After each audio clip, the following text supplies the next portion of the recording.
Hello and welcome to the GamerCrafting podcast, and this week we're doing an experiment. Hi everyone, this week I'm going to be testing out two brand new bases that I'm really excited about. You can totally see my tripod over there from when I was filming earlier. Also, that tripod tends to hold up the green screen during live streams and when I'm doing podcasts, but I just couldn't bring myself to put up the green screen today because it's huge and it's fiddly. And I didn't have it within my soul to deal with it today, so I'm sorry. So this week I'm doing a bit of an experiment, and I really hope that you enjoy it. I thought you might be interested to see what my process is when I get new undyed yarns in that I want to see how they dye. I want to see if there's something that I'd like to add to the GamerCrafting stock shelves. So this is kind of my process when I have new yarns, and I hope that you enjoy it. Hi everyone, so I just got two brand new undyed yarn bases in the mail, in the post courier, and I'm going to be dyeing them up today and seeing how well they take dye and seeing how they take dye in comparison to existing bases. So this here on the left is a chunky singles merino, and I thought it was a little similar to like Malabrigo Rasta, and so I want to see if that takes dye as well as I hope it does. If it does, I'm going to buy all for myself. And this here on the right is a merino bamboo blend, which will probably end up looking a little bit kind of heathered because the dye processes for protein and plant fibers are different. So if you dye one, the other one probably won't.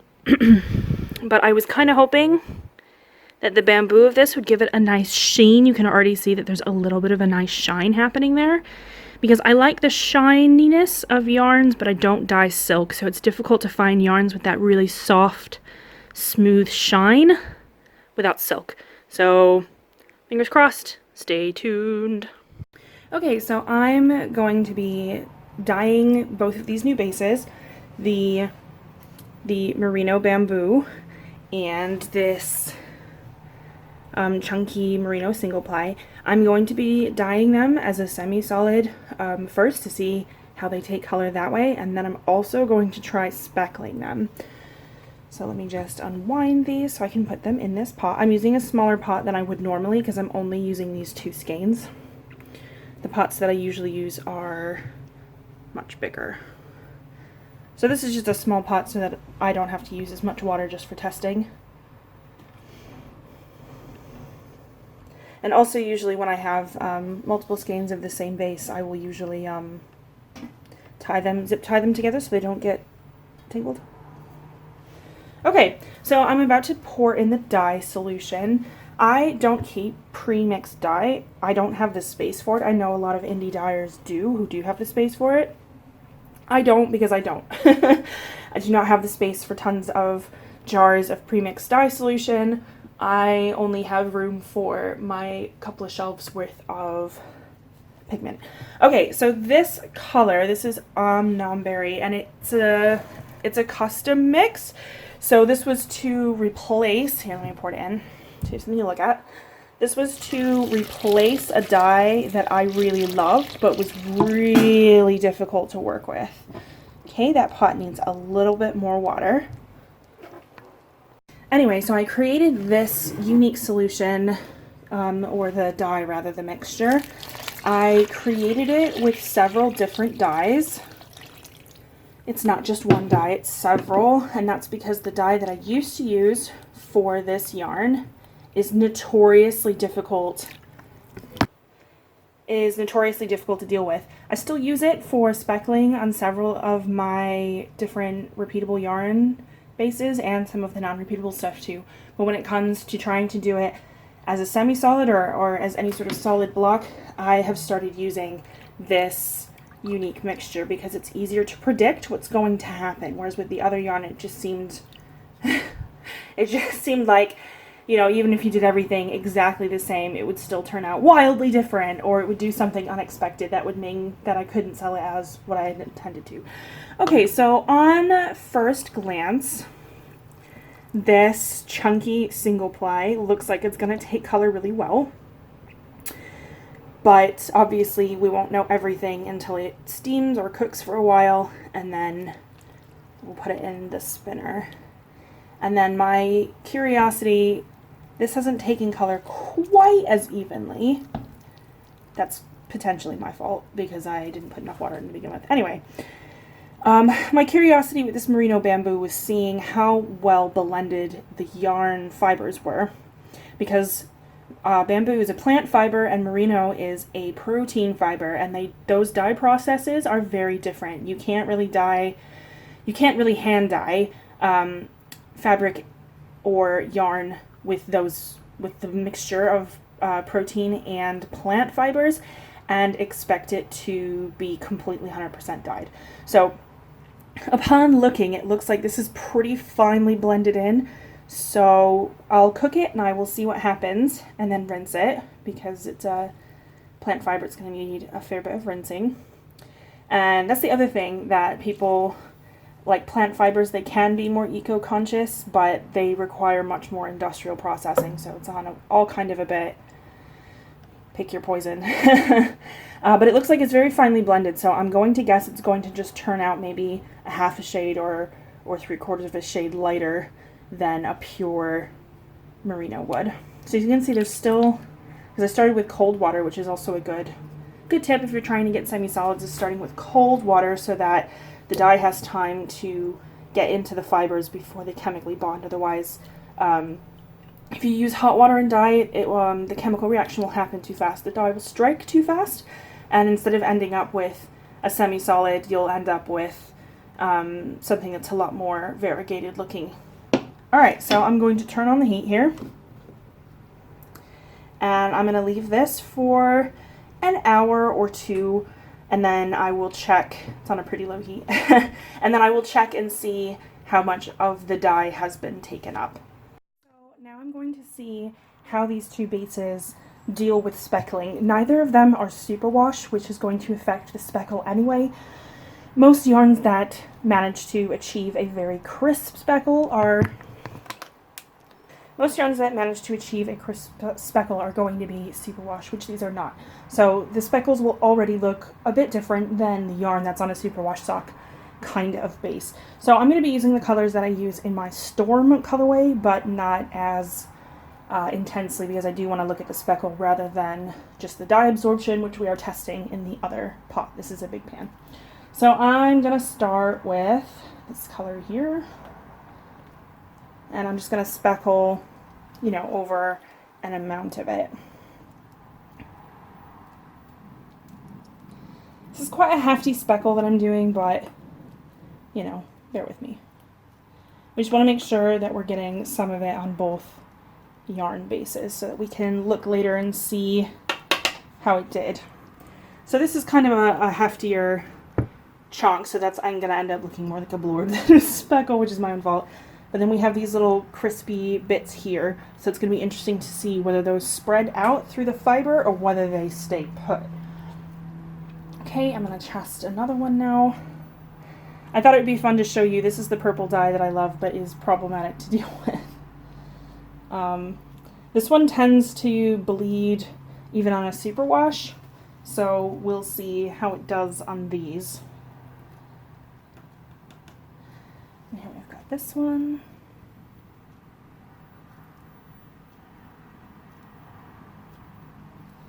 Okay, I'll add a bit more just for, just so that I actually have stuff that's pretty when I'm done. And you never know, this might end up being a new colorway that I enjoy using. We'll see. I'm mostly hoping that this chunky base does what I'm really hoping that it does. Because if it does, then that's going to be my new go-to for like quick, like chunky cowls. That's mainly what I'm thinking, chunky cowls, because a cowl's not going to get too much abuse. Like, you're not going to really have to wash it that much. And a chunky cowl is just worth its weight in gold. That's a really, like, I'm a garden thing to say. If you can't make your own neurotransmitters, store-bought is fine. Okay, so this is pretty well speckled now, and I'm going to put this on. I'm going to turn on this double burner, and I'm going to let it steam for an hour or an hour and a half, and I will come back and check on it. In this state, though, I'm not going to jostle it because that will bodge up the speckles there. But it's going to be really interesting to see whether these really crispy bits stay put on this chunky or whether they spread out a bit. I'm going to guess they're probably going to spread a bit, but if they stay this crispy, that's going to be really interesting as well and make for a really interesting yarn to work with. The merino bamboo, you can already see that some of these speckles are already starting to spread and kind of meld into each other, which isn't a bad thing, not at all. It just means that if I really, really wanted a speckled version of this yarn, I'd have to be very mindful in how I use the speckles, and I'd probably have to use a slightly different speckle technique that would kind of reduce some of the amount of pigment that I'm using. And I'd have to maybe be not quite as quite as random as I was here. So we're gonna put this on and we're gonna let it steam for an hour or an hour and a half, and then we're gonna come back and we're gonna check on it and see how it turned out. Okay, so I steamed the yarn for 2-ish hours and I have let the water cool slowly back down to room temperature to avoid any issues with felting. So I'm ready to kind of poke around and have a look now that the yarn isn't hot and the water isn't hot. So this was the chunky single ply with the mixed up purple. These kind of splashes of pink are normal with this mixture, so that's fine. That happens on most fibers. I'm pretty obsessed with how this is taking color. There's not tons of dye left in the pot. There's a tiny tinge of pink, but again, that's normal with these sort of more neon-y colors. And then here was the merino bamboo. So again, there's those splashes of pink, which is pretty normal for this color and this blend of pigments. I'm pretty happy with that. It's not that much lighter than, say, 100% merino would be, even though this is half bamboo. So I'm going to give it a rinse and see how much, if any, dye rinses out because of the bamboo in the mixture. But I'm pretty happy with both of those so far. Obviously this is pre-rinse, so after I show you these I will rinse them and I will put them and I will spin them out, and then we'll see what they look like when they're just about dry later tonight or perhaps tomorrow. But so far I'm really pleased with that. This is the Om Nom Berry color, in case you were wondering. So I'm going to come across the kitchen counter here. So this was the pan that we were testing the speckles in. So as you can see, those speckles that were really kind of crispy on the chunky single ply did sort of smush out a bit, but they're still pretty speckly, which I'm pleased with. It means that it definitely has potential for crisper speckles if I use a slightly different method. The merino bamboo did spread out a bit. It's kind of speckly in some places, so it's likely that if I try to do direct recipe recreations on this base that I've done on, say, 100% superwash merino or on like a sock base, it's gonna look a little bit more spread out. The speckles aren't going to end up looking as crisp, but I don't dislike it. In fact, this is quite a good base if I want something to be a little bit perhaps less speckly, perhaps a little bit more variegated. And it seems to have taken the dye quite well. There's not very much extra dye hanging around in the pan, which is good because I used a couple of neons which are known to kind of do that. So yeah, so these speckles are staying put even with me poking at them. The fiber is cool now. Again, I let it, I steamed it and then I've let it cool all the way down to room temperature, which is kind of something that you can do with speckles to make them a little bit crispier. So anyway, so I'm quite pleased with how these have turned out. I'm going to give all 4 of these skeins a bit of a rinse with some cool water, just to make sure that they're not bleeding any color. The ones that I'm most interested in is going to be this merino bamboo because the dye process is different. And while these dyes may have potentially stained the bamboo fiber, it's not necessarily, it won't have chemically bonded, because the process for dyeing plant fibers is much different than dyeing protein fibers. So I'm going to give all of these a rinse, and then I'm going to put them in the spin dryer, and then I'll show you when they're on the drying rack and just about dry, I will show you kind of the finished product. These have been rinsed and they went through the spinner, and now they're on top of the drying rack. So these are mostly, they're kind of like hand touch dry, not totally, but for the most part, they will not really change after this point. So as you can see, this is the merino bamboo. Color didn't really change with rinsing and then spinning and now drying, which leads me to believe that the fibers are really woven in quite well, so you're not going to end up with sort of heathering necessarily, or perhaps not as noticeably. There's kind of a close-up of it. As you can see, it does have a bit of shine to it, which is what I was hoping initially, that I'd be able to have a yarn with a little bit more shine that didn't use silk. And here is the single ply chunky, and that's taken the color really beautifully, and I'm really pleased with that. I'm probably going to make myself a cowl or something out of this here sample. And then this was the speckle test on the merino bamboo. As you can see, it does look a lot gentler than you would necessarily expect from speckles, because that dye gets pulled up the skein more, but still really lovely, and it will work really well with various different existing dye recipes and existing repeatable shades, and I really like it. Just sort of a close-up of it. There you go.